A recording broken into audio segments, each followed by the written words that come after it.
Oke, mari kita sama-sama bongkar cetak biru yang membentuk cara kerja setiap perusahaan. Di sini, kita akan mengupas tuntas apa itu desain organisasi. Pernah ngerasa nggak sih, kalau kita masuk ke satu kantor, suasananya tuh kaku, terstruktur banget. Tapi di kantor lain, rasanya lebih cair, lebih bebas. Nah, ternyata perbedaan rasa ini bukan kebetulan loh. Yap, jawabannya adalah semua itu disengaja. Semuanya dirancang. Setiap aturan main, setiap tingkatan jabatan, setiap pembagian tim, itu semua adalah pilihan sadar yang membentuk jiwa dari sebuah perusahaan. Oke, biar gampang, kita mulai aja cerita kita dari sebuah startup kecil. Anggaplah sebuah restoran ya. Dari sini kita bisa lihat gimana sebuah struktur itu berevolusi dari nol. Coba bayangin deh, ada dua orang mendirikan restoran. Awalnya ya mereka yang masak, mereka yang melayani, mereka juga yang bersih-bersih.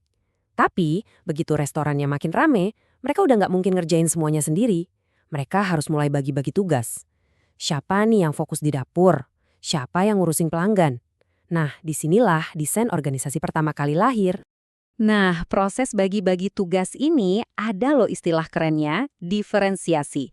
Ini langkah paling pertama dan paling dasar dalam membangun organisasi. Intinya sih simple, gimana caranya kita memecah satu pekerjaan besar jadi potongan-potongan tugas yang lebih kecil dan lebih spesifik.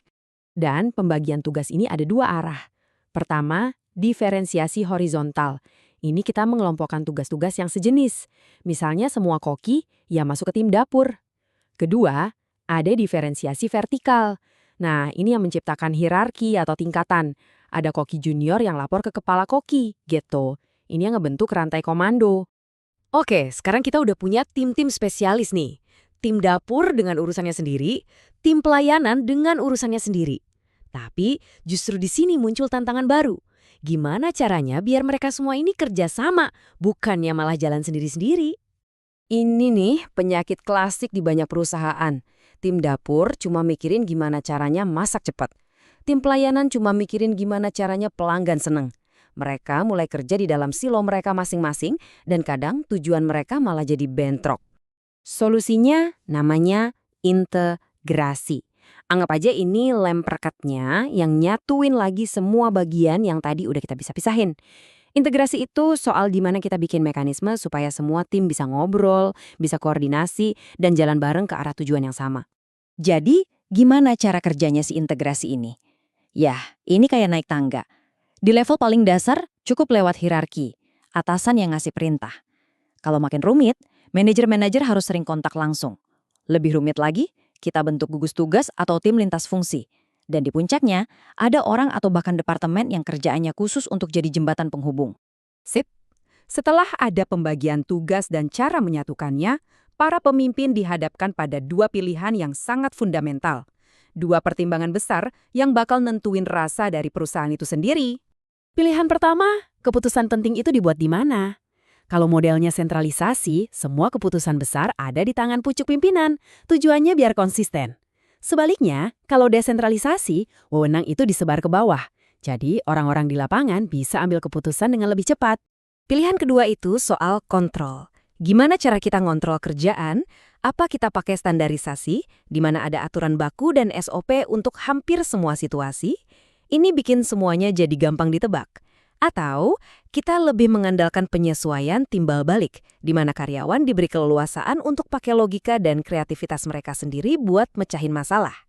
Nah, bagian paling menariknya adalah pilihan-pilihan yang kita ambil di dua keseimbangan tadi itu secara alami akan melahirkan dua jenis spesies organisasi yang beda banget.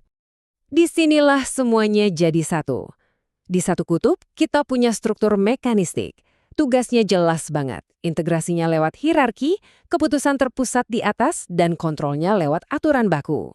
Ini kayak mesin yang presisi. Di kutub sebaliknya ada struktur organik. Tugasnya lebih cair, integrasinya lewat kerja tim, keputusan disebar ke bawah, dan kontrolnya mengandalkan kreativitas tim. Ini lebih mirip organisme hidup yang bisa beradaptasi. Jadi poin kuncinya apa? Nggak ada yang lebih baik secara mutlak. Struktur mekanistik itu super efisien di lingkungan yang stabil dan bisa ditebak. Pikirin aja pabrik mobil atau restoran cepat saji. Sebaliknya, struktur organik itu jagonya di lingkungan yang serba nggak pasti dan terus berubah, kayak perusahaan teknologi atau tim riset. Dan ini membawa kita ke pelajaran terakhir, yang mungkin jadi pelajaran paling penting dari semua ini. Mungkin Anda langsung mikir, di zaman sekarang yang serba cepat, pasti organiklah yang menang. Eits, tunggu dulu. Jawabannya nggak sesimpel itu dan justru jauh lebih cerdas. Kuncinya ada di sini, pendekatan kontingensi. Maksudnya, nggak ada satupun desain yang paling benar untuk semua situasi. Desain terbaik itu tergantung pada lingkungannya. Jadi, struktur perusahaan itu harus bisa beradaptasi, kayak bunglon yang berubah warna sesuai tempatnya, biar bisa bertahan dan berkembang. Nah, sebagai penutup, coba deh sekarang Anda pikirin tempat kerja Anda masing-masing. Strukturnya lebih terasa mekanistik atau organik? Dan yang lebih penting lagi, apakah desain itu udah pas buat menghadapi medan perangnya sehari-hari? Pelanggan, kompetitor, dan teknologinya? Itulah pertanyaan jutaan dolar dalam dunia bisnis.